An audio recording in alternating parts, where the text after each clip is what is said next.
Hello friends, સ્વાગત છે તમારું મારા કિચનમાં।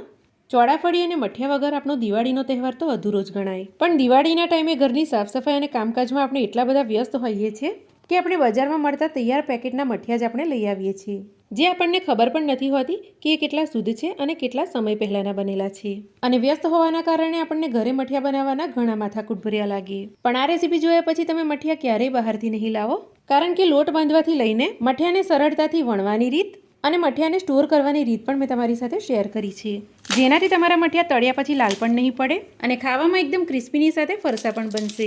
તો ચાલો મઠિયા બનાવવાની પરફેક્ટ રેસીપી જોઈ લઈએ। તો મઠિયા બનાવવા માટે 750 ગ્રામ મેં અહીંયા મઠિયાનો લોટ લીધો છે અને દિવાળીના સમયે કરિયાણાવાળાના ત્યાં કે ઘંટીવાળાના ત્યાં આ સહેલાઈથી મળી જાય છે।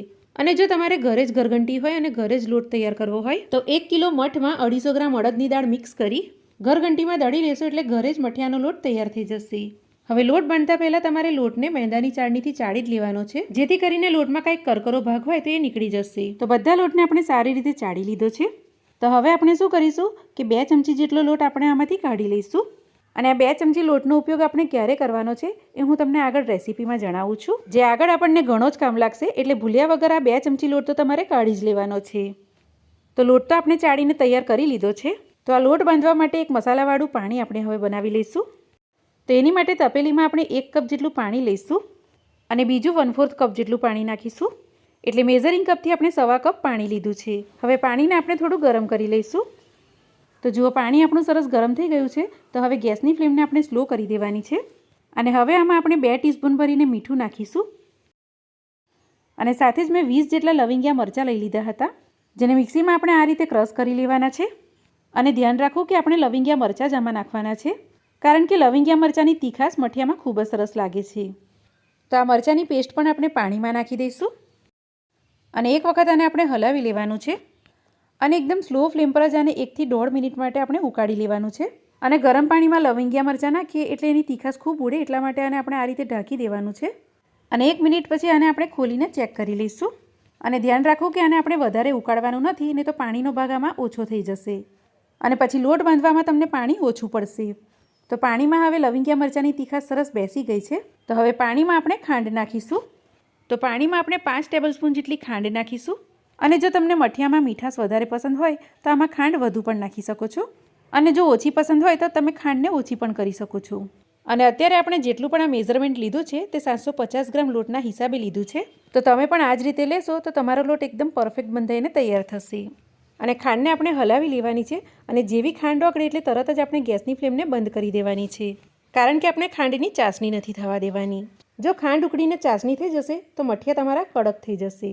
હવે ગેસ બંધ કર્યા પછી આમાં 1 ટેબલસ્પૂન આપણે ઘી નાખીશું અને આ મસાલાવાળા પાણીને આપણે એકદમ ઠંડુ થવા દઈશું। હવે આપણો આ જે મઠિયાનો લોટ છે એમાં આપણે 1 ટેબલસ્પૂન ભરીને અજમો નાખીશું અને અજમાને આપણે હાથમાં થોડો આ રીતે મસળીને નાખીશું, જેથી અજમાનો એક સરસ ફ્લેવર આમાં આવી જાય। અને હવે આમાં આપણે 1/4 ટીસ્પૂન હિંગ નાખીશું અને 2 ટેબલસ્પૂન આમાં આપણે તેલ નાખીશું। તો 1 ટેબલસ્પૂન જેટલું ઘી આપણે પાણીમાં નાખ્યું છે અને 2 ટેબલસ્પૂન તેલનું મોણ આપણે લોટમાં નાખવાનું છે। હવે એક વખત આને લોટમાં સારી રીતે મિક્સ કરી લઈશું અને જે આપણે મસાલાવાળું પાણી બનાવ્યું હતું એ પણ આપણું સરસ ઠંડુ થઈ ગયું છે। તો હવે આ પાણીથી આપણે મઠિયાનો લોટ બાંધીશું, પણ આ પાણી આપણે લોટમાં એક સાથે નથી નાખી દેવાનું। આ પાણી આપણે લોટમાં થોડું થોડું નાખતા જવાનું છે અને લોટ બાંધતા જવાનું છે। અને આપણે 750 ગ્રામ લોટમાં 1/4 કપ પાણીનો માપ રાખ્યો છે, જે માપ એકદમ પરફેક્ટ જ છે। પણ જો તમને આમાં 1-2 ચમચી પાણીની વધારે કે ઓછી જરૂર પડે તો પાણી તમે આમાં વધારી કે ઘટાડી શકો છો, કારણ કે પાણી મઠિયાના લોટના ક્વોલિટી પર ડિપેન્ડ રહે છે। અમુક વખતે લોટમાં પાણી ઓછું એબ્ઝોર્બ થતું હોય તો અમુક વખતે વધુ એબ્ઝોર્બ થતું હોય, તો એટલા માટે જ આપણે એકસાથે બધું આ પાણી લોટમાં નથી નાખી દેવાનું। આ રીતે થોડું થોડું પાણી આમાં નાખતા જવાનું છે અને કઠણ પડતો મઠિયાનો લોટ બાંધી લેવાનો છે। તો જો આ રીતે મેં એકદમ કઠણ પડતો આનો લોટ બાંધી લીધો છે અને લોટ બાંધવામાં 1 ચમચી જેટલા વધુ પાણીની મને જરૂર પડી હતી તે મેં નાખ્યું હતું અને જુઓ તમે જોઈ પણ શકો છો કે કેટલો કઠણ પડતો આપણો લોટ બંધાયો છે। તો તમારે પણ આ જ રીતે લોટને બાંધવાનો છે। હવે આપણે કિચન પ્લેટફોર્મને સારી રીતે સાફ કરીને થોડું તેલ આ રીતે લગાવી દેવાનું છે અને આની ઉપર બાંધેલો લોટ મૂકી દેવાનો છે અને લોટને હવે આપણે આ ખલદસ્તાના દસ્તા વડે સારી રીતે ટીપવાનો છે। અને જો તમારી પાસે પહેલાંના સમયની લોખંડની ખાયણી પરાઈની પરાઈ હોય તો એનાથી પણ તમે આને ટીપી શકો છો અથવા તો સાંભેલાથી પણ ટીપી શકો છો। અને મઠિયા બનાવવામાં સૌથી વધુ મહેનત આમાં જ લાગે છે અને આ પ્રોસેસ ખૂબ જ જરૂરી છે. અને આટલા લોટને આપણે 20 મિનિટ સુધી તો ટીપવાનો જ છે, કારણ કે જેટલો આપણે લોટને ટીપીશું એટલો લોટ આપણો કઠણમાંથી નરમ પડતો જશે અને લોટનો કલર પણ ચેન્જ થશે. અને આ પ્રોસેસના લીધે જ તમારા મઠિયા ખાવામાં ક્રિસ્પીની સાથે એકદમ ફરસા બનશે.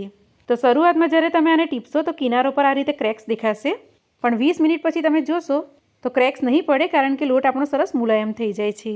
તો લોટને મેં 20 મિનિટ સુધી સારી રીતે ટીપી લીધો છે. અને અત્યારે તમારો ઓછો લોટ છે એટલા માટે એને કિચન પ્લેટફોર્મ પર મેં ટીપી લીધો હતો, પણ જો તમારો લોટ આનાથી વધારે હોય તો જમીન પર સાફ કરીને લોટને તમારે જમીન પર સાંભેલા વડે ટીપવાનો છે, જેથી એ તમને થોડું સહેલું પડશે. હવે લોટને આપણે આ રીતે ખેંચીને 2 થી 4 મિનિટ માટે સ્ટ્રેચ કરી લઈશું. તો તમે જોઈ શકો છો કે લોટમાં એકદમ સરસ લચીલુંપન આવી ગયું છે અને લોટ આપણો વચ્ચેથી જરા પણ તૂટતો પણ નથી. એટલે સમજવું કે મઠિયા બનાવવાનો લોટ આપણો એકદમ પરફેક્ટ બંધાઈને તૈયાર થયો છે. તો મઠિયા બનાવવાના આમ તો ખૂબ જ સહેલા છે, પણ બસ આ જ મહેનત આમાં ઘણી મહેનતવાળી છે. પણ આટલી મહેનત કર્યા પછી તમને મઠિયાનું રિઝલ્ટ એટલું બધું સારું મળશે કે તમે બહારથી મઠિયા લાવવાનું ભૂલી જ જશો. હવે આમાંથી થોડો લોટ તોડીને આ રીતે આપણે લાંબો રોલ કરી દીધો છે. અને હવે આમાંથી આપણે મીડિયમ સાઇઝના લુવા કાપી લઈશું. અને જો તમને દોરા વડે લુવા કાપવાના ફાવતા હોય તો એ રીતે પણ કાપી શકો છો. હવે આ રીતે આપણે લુવાને હાથમાં ગોલ ફેરવીને દબાવીને શેપ આપી દઈશું. અને આ જ રીતે આપણે બધા લોટના લુવા બનાવીને તૈયાર કરી લઈશું. હવે એક બાઉલમાં આપણે 2 ટેબલસ્પૂન ભરીને ઘી લઈશું. અને શરૂઆતમાં આપણે જે 2 ચમચી જેટલો લોટ કાઢી લીધો હતો તે આપણે આ ઘીમાં નાખી દઈશું. અને ઘી અને લોટને આપણે સારી રીતે મિક્સ કરી લઈશું. અને આ રીતે આનું ટેક્સચર હોવું જોઈએ. હવે આની અંદર આપણે લુવા નાખી દેવાના છે.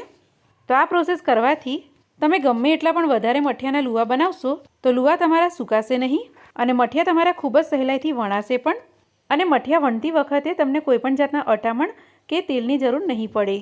તો આવી નાની નાની બાબતોનું આપણે ધ્યાન રાખીશું તો મઠિયા બનાવવાના તમને ખૂબ જ સહેલા લાગશે. હવે આમાંથી એક લુવો લઈ બીજા લુવાને આપણે ઢાંકી દેવાના છે.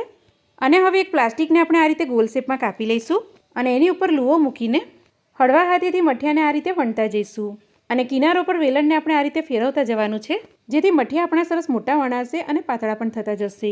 જો તમારી પાસે પાપડ પાપડી વણવાના સ્ટીકરવાળા ડબ્બા હોય તો એની ઉપર પણ તમે મઠિયાને વણશો તો પણ ખૂબ જ સરસ વણાશે. પણ આ રીતે પણ જો તમે પ્લાસ્ટિક પર મઠિયાને વણશો તો એ પણ ખૂબ જ ઝડપથી વણાશે અને એકદમ પાતળા વણાઈને તૈયાર થશે. અને મઠિયા વણતી વખતે તમને કોઈપણ જાતના અટામણ કે તેલની જરૂર નહીં પડે અને એકદમ સહેલાઈથી આ રીતે એકદમ પાતળા પાતળા મઠિયા તમારા વણાઈ જશે. હવે પ્લાસ્ટિકની સાથે જ મઠિયાને આ રીતે એક કપડા પર આપણે ઊંધું કરી દેવાનું છે. અને હળવા હાથે આ રીતે તમે પ્લાસ્ટિકને કાઢી લેશો તો મઠિયામાં જરા પણ ક્રીસ પણ નહીં પડે. તો બસ આ જ રીતે આપણે બધા મઠિયા બનાવીને તૈયાર કરી લઈશું. અને વધારે મઠિયા બનાવીએ ત્યારે મઠિયાને આપણે એક કપડાથી ઢાંકતા જવાનું છે, જેથી મઠિયા આપણા વધારે સુકાઈ ના જાય. અને બધા મઠિયા બની જાય ત્યારબાદ આપણે મઠિયાને થોડા ડ્રાય કરી લેવાના છે. અને મઠિયા ઓવર ડ્રાય ના થઈ જાય એ વાતનું આપણે ખાસ ધ્યાન રાખવાનું છે. તો આવા મઠિયા હશે તો તમે 1 મહિના સુધી આને ફ્રીજમાં સ્ટોર કરી શકો છો. અને સ્ટોર કરવા માટે 2 મઠિયાની વચ્ચે આપણે એક બટર પેપર મૂકવાનું છે, જેથી મઠિયા એકબીજાની સાથે ચોંટે નહીં. અને આ કન્ટેનરને 1 મહિના સુધી તમે ફ્રીજમાં રાખશો તો મઠિયા તમારા એકદમ ફ્રેશ જ રહેશે. હવે મઠિયા તળવા માટે તેલને આપણે એકદમ ગરમ કરી લેવાનું છે. અને મઠિયાને આપણે હળવે હાથેથી તેલમાં નાખી બંને બાજુથી મઠિયાને સરસ આ રીતે તળી લેવાના છે. અને લાઇટ ગોલ્ડન કલરના મઠિયાને આપણે તળવાના છે. અને જુઓ, તમે જોઈ શકો છો કે મઠિયામાં કેટલી સરસ પરપોટી પડી છે અને મઠિયા આપણા જરા પણ લાલ પણ નથી પડ્યા. તો બસ આ જ રીતે આપણે જેટલા પણ મઠિયા તળવાના છે એટલા તળી લઈશું. અને તળવાના ટાઈમે જો તમને એવું લાગે કે વધારે પડતું તેલ ગરમ થઈ ગયું છે તો વચ્ચે વચ્ચે તમારે ગેસને મીડિયમ ટુ સ્લો કરી દેવાનો, જેથી મઠિયા આપણા તળતી વખતે બળી ના જાય. તો ખૂબ જ સરસ મઠિયા આપણા તળાઈ રહ્યા છે અને ખરેખર આ મઠિયા ટેસ્ટમાં ખૂબ જ સારા બને છે. તો હું તમને જરૂરથી કહીશ કે એક વખત આ રીતે મઠિયા બનાવીને ઘરે જરૂરથી જોજો, કારણ કે ખાવામાં એકદમ ક્રિસ્પી અને ફરસા બનશે અને એટલા બધા પરફેક્ટ બનશે કે તમે બજારથી તૈયાર મઠિયા લાવવાનું ભૂલી જ જશો. તો આજની મારી મઠિયાની રેસીપી જો તમને ગમી હોય, સારી લાગી હોય તો મારી ચેનલને તમે જરૂરથી સબસ્ક્રાઈબ કરી લેજો અને સાથે રહેલા બેલ આઇકોનને પણ જરૂરથી દબાવી દેજો, જેથી મારી આવનારી દરેક નવી રેસીપી તમને મળતી રહે. અને કમેન્ટ દ્વારા પણ જરૂરથી જણાવજો કે આ મઠિયાની રેસીપી તમને કેવી લાગી. તો ચાલો મળીશું એક આવી જ નવી રેસીપીની સાથે. ત્યાં સુધી આવજો.